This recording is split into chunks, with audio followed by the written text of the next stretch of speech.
This is the War Room Roundtable podcast, the show that takes you around the world to share interviews with some of the most successful and relevant businessmen and women on the planet. Hear their stories and get the most important business lessons they've learned on the road to success, and get exclusive advice on how to implement their successes into your life and business.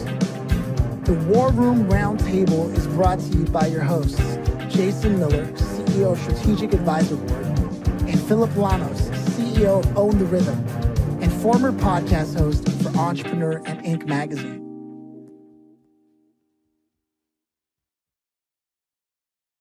Welcome to the War Room, Alex Terranova of the DreamMason.com. How you doing, man? I'm great. How are you guys? Doing good, man. We got a chance to chat, before we hit record, and we learned a lot about just what it is you've been up to and the things you've accomplished. And so while I have that context in mind for the listeners, I always like to ask this because it opens it up. And that is, do you, Alex, come from a family of entrepreneurs? You know, I do. I never thought of it. I never really have thought about that. I've never, it wasn't like I came from a family that was like, you need to be an entrepreneur. But my grandfather actually after doing a million jobs. My grandfather was the first person in America to put bar stools inside of a furniture store. So this was like, I don't know if this was like the 50s or I don't know the time frame, right? But probably 50s, 60s, 70s. They were building all the counters in everybody's kitchens at that period of time. And you could only buy bar stools from catalogs, like from a Sears catalog or something like that. And my grandfather had a furniture store, and he decided to start selling the bar stools in his furniture store. And I guess it blew up because he ended up having like 17 furniture stores across multiple states. I don't know if they exist anymore. He by the time I was a little kid, he had like sold the business and walked away. He was not happy being an entrepreneur. He hated it. He hated running a business. But he did really well. And then I actually had a realization not that long ago that my dad, since I was a little kid, has always been an entrepreneur. He's probably been in 4 or 5 of his own businesses. And I always related to my dad as like, he never made enough money. I was like that little kid that, my friends' dads are lawyers or they're producers. I grew up in LA. They're in Hollywood. They made all this money. They had cool jobs. And my dad, it wasn't like that. And it took me in my 30s to realize, oh my God, man, my dad has never closed a business because he failed. All of his entrepreneurship businesses provided for our family. What a little jerk I was, judging him when really like he is a successful entrepreneur, and he's done it 3 or 4 times over. So, yeah. Wow. That's cool, man. That's why I love asking that, because it does influence in some way, even just having the opportunity to either live your life a certain way without knowing much about it, or actually being able to watch the businesses being run and what that does. And so with that, I then try to piece together where you are now. So it's interesting that you say he was out there making moves, closing business, doing that. You were able to live your life, never worrying about that, just knowing that it was hard to relate to it because everyone else in LA had something else going on. But then you step into the world of, you do a lot. We did cover that prior to this, but primarily we know you for working with coaching, developing courses, things of that nature. There's a lot that you do that goes unsaid for people, but how did that come about? So did you talk to your dad about it, knowing when you got older that he was in business, and have that conversation? Or is this a move you made on your own? So, I mean, based on those 2 stories I told you, I never thought about myself as being an entrepreneur. I never grew up like, I'm going to start a business. I had no idea what I would do. I was actually in the restaurant and hospitality business until I was 32. I was the person who, if you were, I would open restaurants for franchisees and for mom and pops that didn't know how to expand. That was really my specialty: training, development, expansion, replicating things, but not as an entrepreneur, right? I would like work for a company. And I kind of I love that. I love that restaurant world. And I also love the idea that I got paid, right? Like I showed up, I didn't show up, I got paid, right? Like it was kind of, I didn't have to make sales and things like that. And when I thought about my grandfather and my dad, those are guys who worked really hard. Like I admire them for their hard work and their tenacity, but they never actually seemed that and my dad's still alive. So they never actually seemed that happy in what they were doing. It seemed like something they had to do or something they were burdened by or some like masculine thing that like, oh, I have to provide for my family and like suffer through the brunt of this. And so I actually grew up thinking like, I don't want that. Like, that's not fun. I don't want that life. And not actually appreciating that it could be different. Right. So when I started coaching, I got to there because I found myself unhappy in the restaurant business and I was just looking for something different.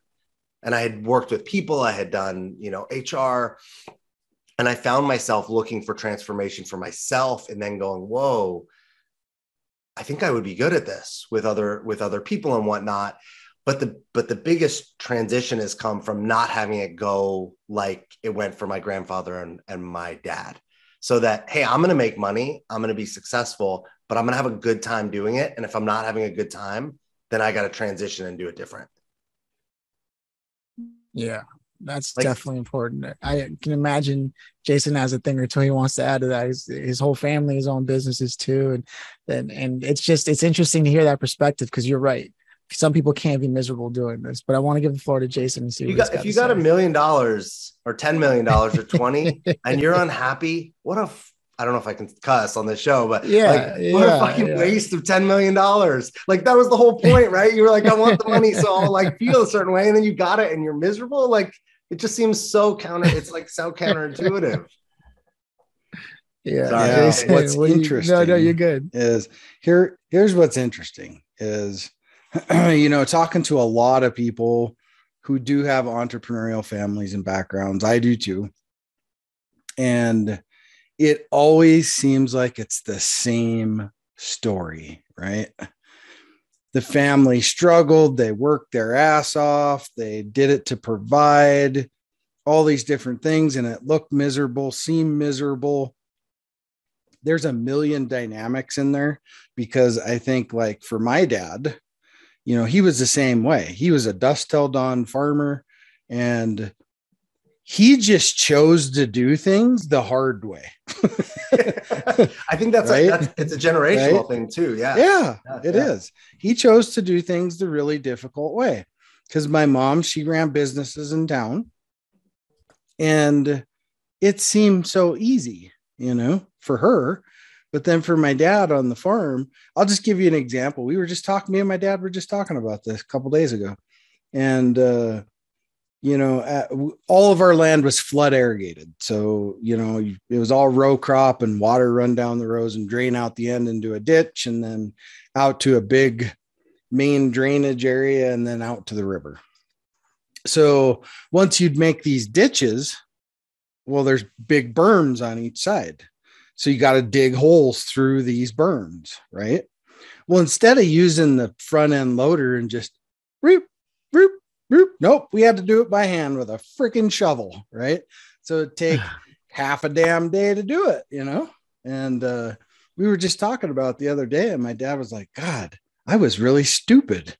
It's like, yeah, you kind of were. So, but you see the struggle.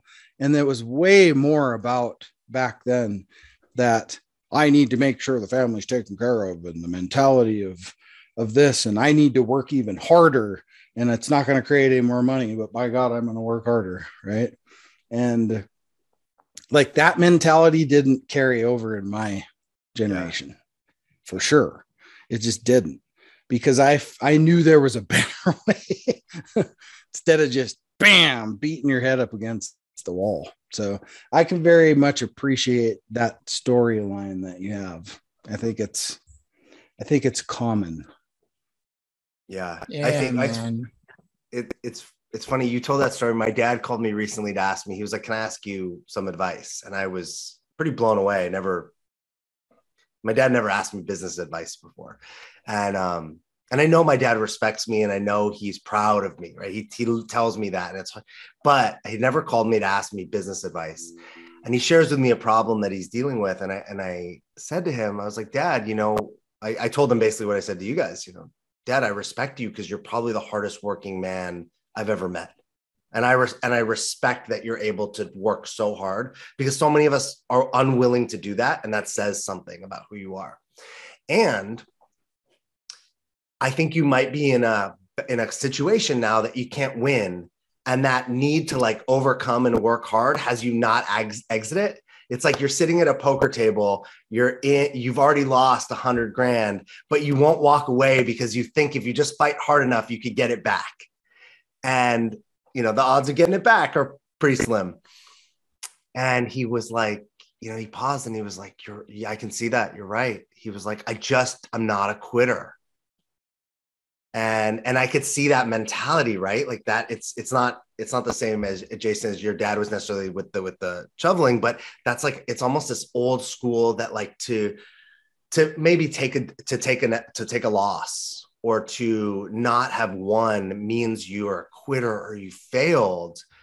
And all of us would probably agree that, right, at a certain point, you're sitting at a poker table or gambling, and it's actually the smart thing to do. Walk away. You walk away so you can fight another day, right? Even in the show's called The War Room.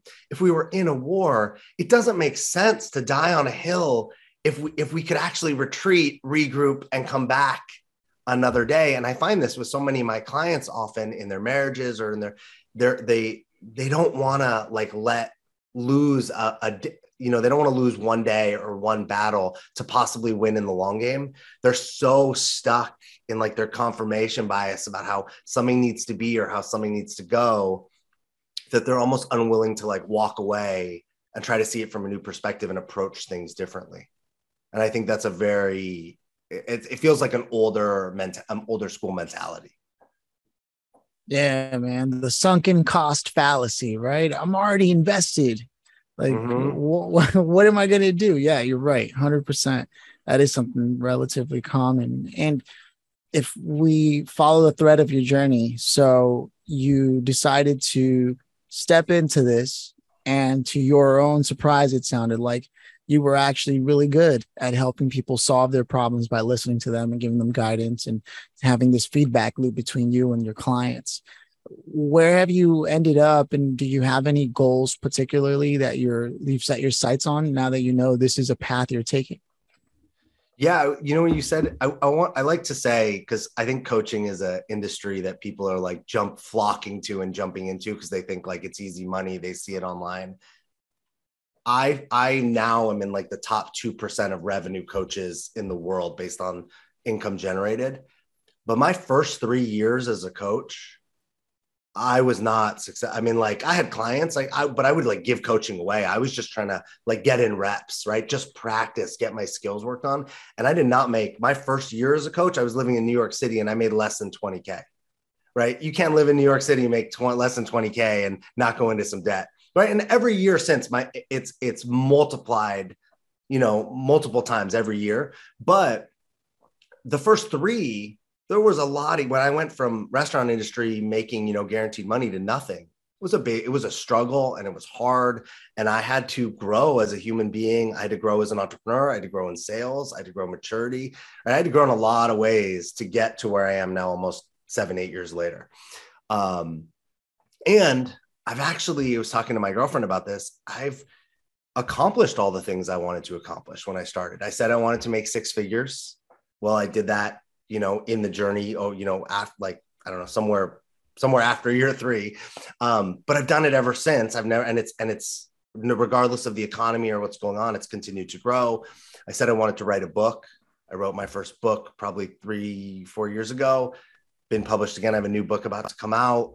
I wanted to live by the beach in Southern California. I live a mile from the beach north of San Diego. I'm in the best relationship. Like I have the life that I wanted, which I realize was actually the goal. It wasn't the book or the practice. It was like the lifestyle. It was the enjoyment. It was to feel proud of myself. And as my girlfriend would tell you, it's never enough. So it's actually rationalizing that, right? Is because I'm like, oh, I want to write 10 books. I want to have an 8-figure coaching practice. It like won't matter.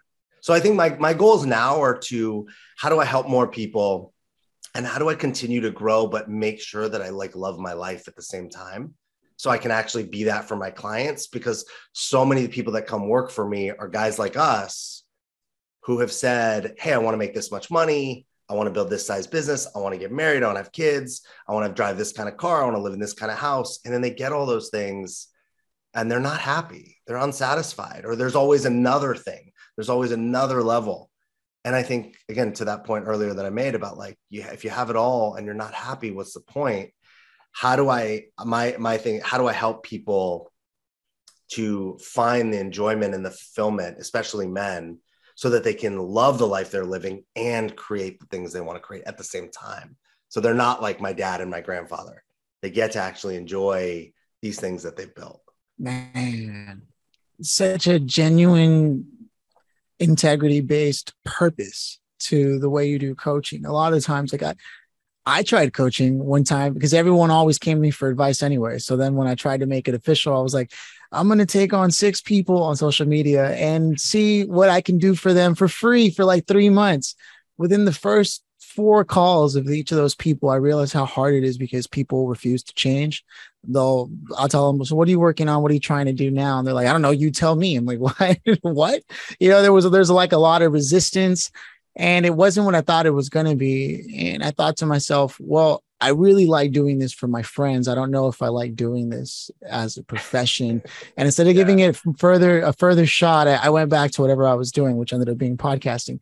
But it was an interesting thing because I wanted to step into it. And a lot of people, I think, take for granted what coaching could really be. And probably a part of me believed that there were still things I was working on. There's no way I could sit there and, if I'm not happy, how am I supposed to help other people find, so I really love that that's a perspective you're bringing to this. And I feel like I saw Jason make a gesture at one point. So I feel like he had something to say about something. Jason? Well, I can tell you right now, no matter what it is working with people, right, where you have to, be on the ground level with people, whether it's coaching, strategy, consulting, whatever the case may be, it's a delicate, fine line a lot of times that you have to, be able to help people, but really help them help themselves, and sometimes get out of their own way, right? I used to have a URL. I'm not going to say what it is, but all it was, when you'd open it, it was a picture of this guy bent over with his head up his ass, and some guy with a big crowbar trying to pop his head up. And every time one of my clients would piss me off, I would send them that URL. And I called it the crowbar. Nice. That's what I called it. So, and it was really just a way to tweak that mindset just a little bit, to go, okay, maybe there's something to what this guy's saying, right? So it's all those little things sometimes, and it's not for everybody. And there are a lot of, I call them COVID coaches. Sure. Yeah. 100%. That just popped up during COVID because I got fired from McDonald's or whatever. I got called by a 19-year-old that was a life coach one day. I was like, what the fuck are you going to teach me? You're 19. I think you're not wrong. You're not wrong. It's one of my biggest pet peeves. When I found coaching, I'd never heard, I didn't know any coaches. Again, this 7-8 years ago. Again, not even that long ago though, right? Like I knew Tony Robbins. That was all I knew. And I didn't think of him as a coach. I thought of him as like a motivational speaker. And I found my way into this transformation program that was a year-long training It was a training program, a year-long training program. But the key was essentially they, how like in the military, we put guys through boot camp. It's like, they got to go through this thing so they can be ready for the things they have to deal with. Right. the thing I really appreciated, I got lucky because I found this, I want to say by chance. It was just the first coaches I started meeting when I was living in New York City had all done this program. And when I would meet them, they'd say, this thing changed my life. They didn't say it made me the best coach ever. They didn't say it made me rich. They said it changed my life. And at the time, that's what I was looking for. And the thing that I really appreciated about it was there's a lot of programs that are like, hey, we're going to teach you how to coach, or we're going to teach you how to tell people what to do, or we're going to teach you strategies and whatnot. But I think for most of us, if we don't do the work, Phillip, like you were saying, the integrity piece, if we don't clean up our house, our space, how can we help? How can we support or help someone else? Right. I don't know about any of you guys, but you're probably not going to go hire a 400-pound personal trainer. You're probably not going to go hire like a blind driving instructor, right? You're not going to go hire a pilot to teach you how to fly who's afraid of heights, right? We hire people, and it doesn't mean that they have all the right ways of doing it. I don't know everything about life, right? We could hire the wisest old man. He doesn't know everything about life. He only knows about his life. I think that what I went through in that year with, I think, 22 other people was seeing so many different perspectives of all the, like, it was kind of like they threw us into the fire and we got to view life from each other's perspectives, which had me go, I'm not here to teach people the right way to live based on how they think they should live. I'm here to like help people create the life that they want to live based on what they think that life is. And I think that's the toughest thing about coaching, right? Because it's easy. If you guys came to me and said, Alex, tell me what to do, I could tell you what to do, right? Anybody can do that, right? A homeless guy can tell you what to do. He could be more right or wrong than I am, right? Like it depends what you want though. And not just the goal you want, but the experience you want, right? So if all you want to do is make money, I'm not the guy to come to, because, right, that's not the thing that I value. I want to say I'm the guy that comes to you when you've created what you want and you're actually not enjoying your life. Now, I'm not going to tell you how to live the life like I live it, but we're going to figure out what's the kind of life you want to live and then help guide you to create that for yourself experientially. Does that make sense? Mm-hmm. Yeah, you bet. Yeah. It's all the stuff it's I solid, don't like to do. And that's why I end up talking to you and refer people to you. Hey, podcast. I've done a lot of podcasts myself because I think it's one of the fun you guys are on. It's the same reason why a lot of people are podcasting, right? It's like, I think when I started building a course on how to get loud for coaches, there were 700,000 podcasts. And that was like 3 or 4 years ago. Now there's like, I think 1.2 million or something. And like 10% of them are actually active, like doing what you guys are doing on a regular basis. And I think that's like everything, right? Like in anything that feels good or cool, like professional sports, actors, podcasting, coaching, anything that seems like it's going to be fun and easy and make money, everybody jumps into. And then 10% actually come out the other side, mostly because of consistency, right? Like what separates most of us from the rest is like that we actually just keep doing it. We just don't stop when it gets tough or nobody's listening. And then eventually people listen and it gets easy. Yeah, man. There's so many things I can see being said without you actually saying them, just through the examples that you shared. And I was wondering, if people wanted to get a hold of you, what would be the most ideal way for you to be reached by them? Like, is it social? Is it your website? What's the word? Normally, I'm on all over social media, Instagram, Inspirational Alex.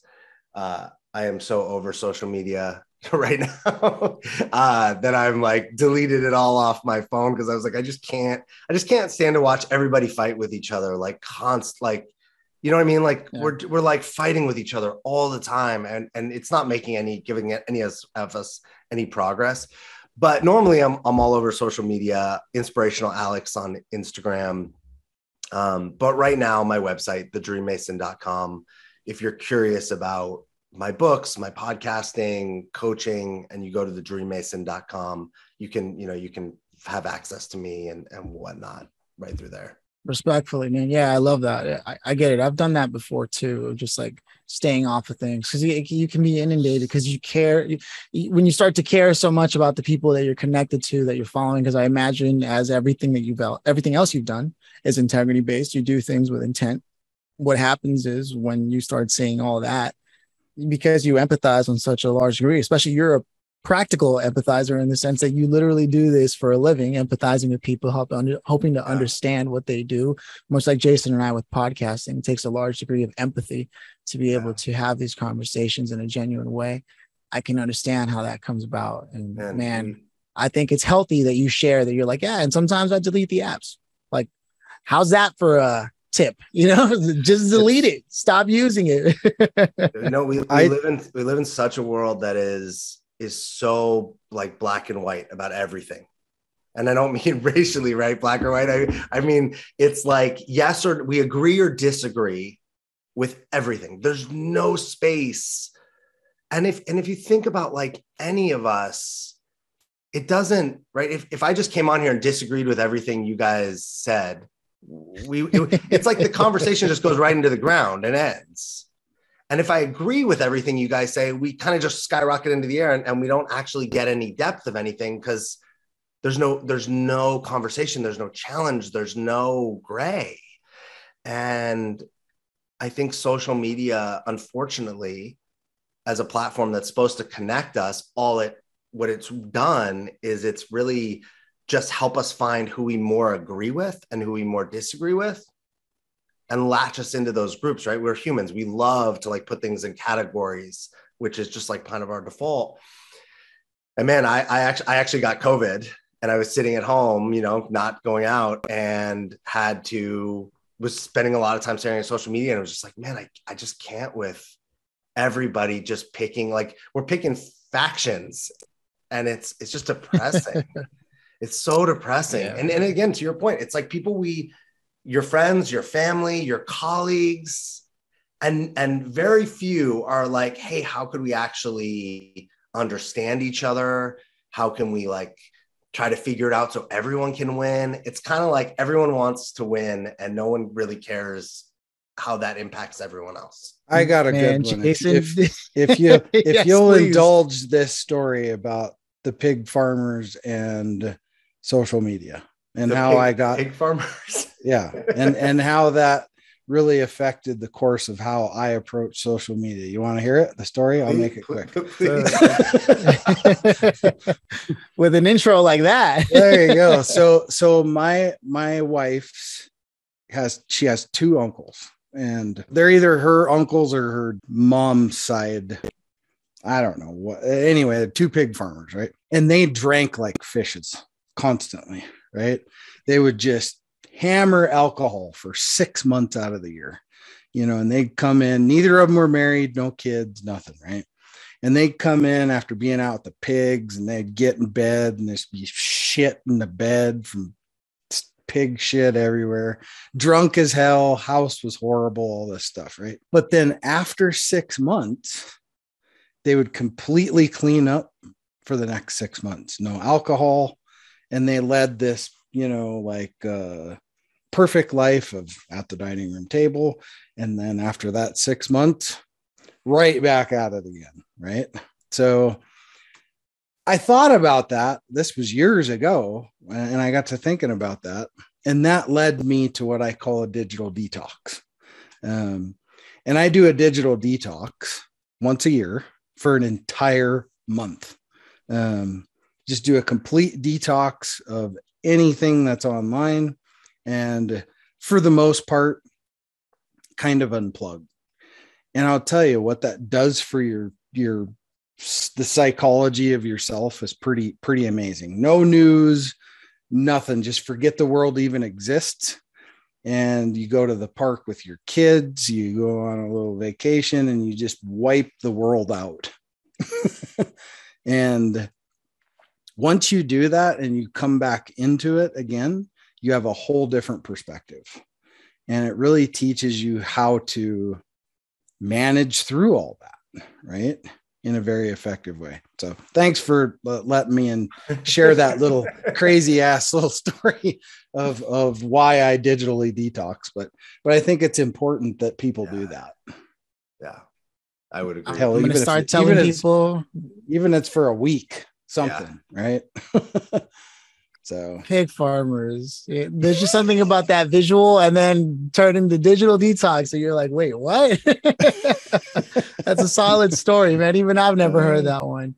But what I love about all this is speaking to what you were talking about earlier, Alex. There are only so many people care about winning and making sure that they keep in mind what happens to other people. And one of the reasons I jumped on this show with Jason is because Jason is the kind of person that doesn't leave anything on the table, and he makes sure it's a win for people.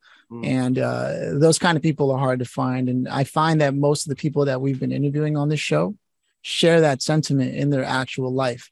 And so the community we've been able to build, those are the people listening to this show as it continues to build, and they're actively listening because these are the stories and lessons that are being shared. And when you're worried about what should I be consuming that'll keep me going, imagine having multiple stories like yours being shared, like quite literally in this dynamic where we're trying to extract that. That's what we're making here, man. And so when in the spirit of that, if you could go back and speak to yourself when you were opening restaurants at a franchise level, right? And it's you now being able to go speak to that person and going, hey, Alex, like, what would you say if you got that chance?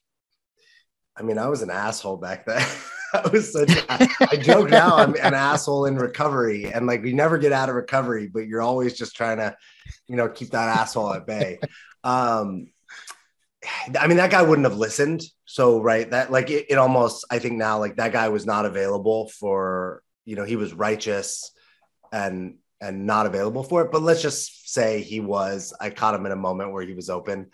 What would I say? I think I would get him to read, because I think that more so than anything else that I've done over the last 8 years since I've gone through this transformation, is reading. Reading has opened my perspective up in so many. I don't know how many books I've read, but I often read like a book a week. And I've done that for like the last 7 or 8 years. So, and before that, I didn't read at all, like nothing, no, nothing for fun. I didn't read in college. I did. And I think that the perspective I've gained, right? When you're reading, you're seeing the perspective of whoever wrote the book. You can get perspectives of people that you would never come in contact with. You can learn things at a scale that you likely, don't learn. And I think that your brain will gravitate, if you force yourself to get started, your brain gravitates to what it wants more of, like it starts to crave. And so it was like books led me to the next book and so on. And I think I would just see if I could get that guy to like read. I'd probably put one book in his hand, which would be Conversations with God, which is my favorite book ever. If you guys, I don't know if you guys have read it. It's not a religious book. It's a spiritual book, but it's really about a guy who thinks he has a conversation with God and wrote down the conversation. And he ends up writing like 5 books. He's a big thought leader now in the spiritual world. His name's Neil Donald Walsh. But the thing about it is, I tell people all the time, it doesn't matter if he's talking to a goat or a table or a door. It's the message. So, right. So if you don't believe that he's actually talking, it doesn't matter. And when I read the book the first time, I didn't believe in God or anything at all. And that book cracked me open to seeing things about life that I couldn't even imagine, and just opened my mind up to like opening doors that previously would have been closed, with an open mind to being like, oh, let's take a look at what's in here. And that just makes so much of the world available, right? When we're a yes instead of a no, then we get to say like, oh, I didn't even know this existed. I didn't know this could look like this. I didn't know this experience could look like this. And that was that guy before was like a no to everything, right? Closed-minded, righteous. So being able to open him up with a book would have made a really big difference. That's eventually what happened, but. I love it. It's true. Reading changed my life when I was young. So when I was like 14, and before that, I was just an angry, closed-minded, like mad at the world for my own problems kind of person. And I got lucky that early on I had discovered reading and what that can do to your mind. And you're right. It's about keeping an open mind to a different perspective. And that alone, what that does to create space for the world to interact with you. Big, important thing, man. Thank you for sharing that and being honest about it. The last grand finale, before I get there, before I ask, I want to turn the floor over to Jason just in case, because I have a tendency to forget sometimes. Anything, or should we go to the big finale? Yeah, well, I would just say this, and this is what, I always tell authors, right? Because I am too. And the thing that we don't do is we go through this whole process of writing a book and all that stuff, right? But then we get it in our hand and we put it on a shelf to look at it, right? Yeah. What we don't do is open the cover and read it from front to back, right? And that's true. And I've done that now a lot, and I look back at some of that now and go, wow, that almost enlightened myself, right? about some of the things that you wrote and you weren't even thinking about. You're just hammering away at the keyboard, right? And then you read it to edit it, but you're not reading it to soak it. Sure. Right? Yeah. Open your own book and read through it and soak it in, right? And what you glean from that is the same thing your reader will. Mm-hmm. It's actually pretty cool. I love that. So, yep. It's so funny you say that. I had recorded an audiobook version of my own book right after I had made it. And when I'd go running, I'd listen to it and go, damn, I need some of my own advice. I could totally use some of my own advice. Yeah, you enlighten yourself. Oh, man. I love this, man. This is the kind of stuff I live for. What a day, man. So with that said, the grand finale, Alex, if you'll indulge us, it's an open-ended question. And it's, if you could have invited anybody to this conversation today and you had your pick of the litter, who would you choose to be here today as an additional guest and why? Man, my ego is has a list of names that are running, and it's like I'm so present to it's just oh, it would be so cool to meet them or to pick their brain. And at the end of the day, I'm it would be my grandfather though. And it's for the simplest reason is if I got the opportunity to be with somebody that I don't have the ability to be with, well, it would be him because he's no longer here. And right. So it's all those people, right? Like Michael Jordan, whatever, that would be great. But I actually don't have a relationship to them. And I think, my grandfather was my favorite person and he's no longer around. And so if you guys were magical genies and could have him be here, how cool would that be? And he hasn't been here. I think especially for me, he passed away about 10 years ago. So about 2 years before I was my life isn't working for me, I got to change it. So he in physical form, right? He hasn't been here to see who I've become. And while I feel really connected to him on a spiritual level, to be able to be with him and hear and have a conversation about him, about what I built, and have him read my book and listen to my, he was 90, right? He didn't listen to podcasts 8 years ago. But I know that if I were to call, if he was alive and I were to call him, he would be listening to all my podcasts. He would read my book. He would watch my videos. He would have made all the time in his life available for that. And he would give me real feedback. And I think that'd be the coolest thing in the world. And I don't think there's anything I would want more than that. So, man. Yeah. I love it, especially just knowing the story that you shared with us in the beginning and knowing how you were essentially the first in the bloodline to really go into a space where it was about loving your life first and then making sure the money was there second, even though it started off the opposite where you were making great money, but you weren't loving life. So to be able to have that conversation, especially knowing what he had gone through being a business owner. Yeah, man, that's what it's about. I live for this, man. I mean, you just can't pay to have these kinds of conversations. These are the kinds of conversations that are just the reminders, the kind of reminders we need, the juice we need to keep going, to keep doing the things that we're doing. And I'm so grateful that you stopped by to share all that, man. You opened up and I appreciate that. Jason. Yeah. I always like to say this kind of in closing is, we have 168 hours in a week. Thanks for stopping by and spending 45 minutes here. It's important. What we do is important work if we make it important, right? So, and sharing these thoughts and these things and this time together as business owners to where other people get to hear it, we often don't understand what the real impact of that can be, right? Because if we can just impact one person, that's all it takes. So, and, cars, money, physical things, all this stuff that's just what it is. It's stuff. It's all replaceable. What you can never replace is this conversation. It will never happen again. So there's a lot of value in that. And I value people a lot. And because I generally think most people are good. Well, I'd like to think that anyway. So, thanks again for taking the time to be here. Yeah. Thank you guys for having me. And I would agree with you. I think it's hard to see in the world that I think most people, probably all people are I would say all are inherently good. And that life knocks us off the tracks often. Life and fear, right? Fear has us behave in ways that may not be who we really are. I like to think that if we could get people, if we can all impact someone in a loving or inspirational way or positive way, we do our part. Yeah, man. That's it, fellas. We did it. Yeah.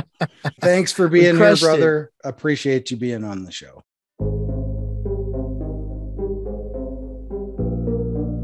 Thanks for listening to the War Room Roundtable with your hosts, Jason Miller and Phillip Lanos. Please leave your feedback and visit strategicadvisorboard.com to get the latest and greatest business advisement on the planet. Follow us on social media for updates, and always remember, if you can dream it and believe it, then you can go achieve it. We'll see you in the next episode.